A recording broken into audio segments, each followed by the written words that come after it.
Next, we're going to talk about the rectangle tool. All right. So to activate the rectangle tool, just click on this icon over here, that rectangle symbol. Your rectangle command is active. So to draw a rectangle, this is the first way to draw a rectangle. Specify on one starting point and the next point. There you have your rectangle, but this is not the precise way on how to draw a rectangle. So to have an accurate rectangle, still click on the rectangle. Using your dynamic inputs, you're going to specify one point as your corner point.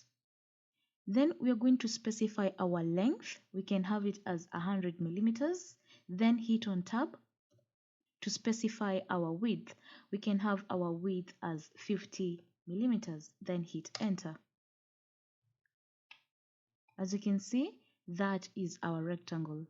You can play around with the rectangle tool, but the shortcut key to the rectangle is REC. Enter. You have activated your rectangle again. So specify a corner point, specify your length first. We can have maybe a length of 50, tab, then specify your width. We can have it as 100. Hit enter. Now you can see that's our rectangle. And that's how you get to use the rectangle command.